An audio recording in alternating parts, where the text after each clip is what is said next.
पाकिस्तानकडून सलग दुसऱ्या दिवशी सीमा भागामध्ये ड्रोनने हल्ले जे आहेत ते सध्या सुरू आहेत। आज पाकिस्तानकडून भारतामधील 4 राज्यांमध्ये ड्रोनने हल्ले करण्यात आलेले आहेत।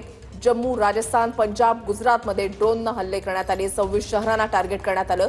जम्मू, उरी, सांबा, राजौरी, पठाणकोट, अमृतसर या भागांना आज पाकिस्तानने टार्गेट केलं। ड्रोन आणि मिसाईल जे ते डागण्यात आली। मात्र आपल्या एअर डिफेन्स सिस्टीमने हे प्रत्येक हल्ला जो आहे तो हाणून पाडलेला आहे। काही ठिकाणी ड्रोनचे अवशेष जे ते सापडलेले आहेत।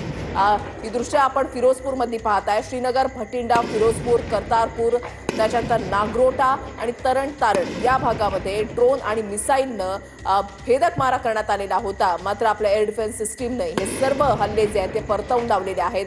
पाकिस्तानचे ड्रोन हवेतच उडवून लावण्यात आलेले आहेत। काही सेकंदामध्येच ही कामगिरी जी आहे ती बजावण्यात आलेली आहे। ऑपरेशन सिंदूर नंतर पाकिस्तान जो आहे तो पूर्णपणे बिथरला। आपली एअर डिफेन्स सिस्टीम ही कमाल ठरलेली आहे, सक्षम ठरलेली आहे। भारताचा अभेद्य सुदर्शन चक्र S-400 हार्पी ड्रोन आणि स्कॅल्प मिसाईलनं अक्षरशः कमाल केलेली आहे। S-400 हे एकाच वेळी 72 मिसाईल्स डागण्याची क्षमता राखणारं ही प्रणाली आहे।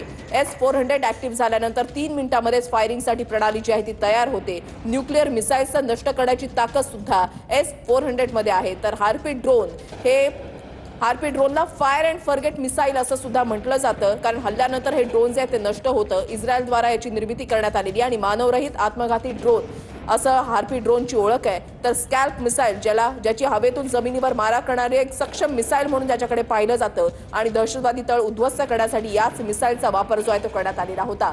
ऑपरेशन सिंदूर राबवल्यानंतर आपल्या या एअर डिफेन्स सिस्टीमची चर्चा जी आहे ती सुरू झालेली होती। या एअर डिफेन्स सिस्टीम मध्ये नेमके कोणकोणते आहेत तर सुदर्शन चक्र S-400 हार्पी ड्रोन आणि स्कॅल्प मिसाईल कोणत्या शहरांवर पाकिस्तानने आज हल्ले केले आणि भारतीय सैन्याने ते परतवून लावलेले आहेत ती शहरं आपण एकीकडे पाहताय। 26 शहरांना टार्गेट करण्यात आलेलं होतं। जम्मू, सांबा, उरी, पूंछ, पठाणकोट, बारामुल्ला, कुपवाडा, राजौरी, अवंतीपुरा या शहरांना, या भागांना पाकिस्तानने आज टार्गेट केलेलं होतं। नौशेरा, अखनूर, तंगधार, जैसलमेर, उत्तरलाई, फलोदी, अमृतसर, फिरोजपूर आणि बाडमेर या भागांना टार्गेट करण्यात आलेलं होतं।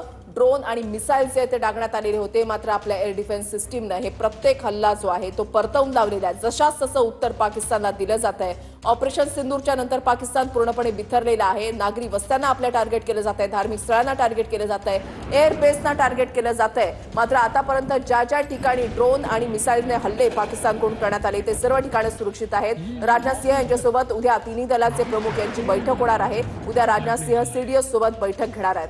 आज सुद्धा जी महत्त्वपूर्ण बैठक CDS सोबत राजनाथ सिंह यांची झालेली होती त्यावेळेचा एक आश्वासक फोटो जो आहे तो समोर आलेला होता। सगळ्यांच्या चेहऱ्यावर एक प्रकारे एक आत्मविश्वास होता, एक प्रकारे एक हसू होतं, एक समाधान होतं की आपण पाकिस्तानच्या प्रत्येक हल्ल्याला चोख प्रत्युत्तर दिलेलं आहे। ही रणनीती आहे भारताची।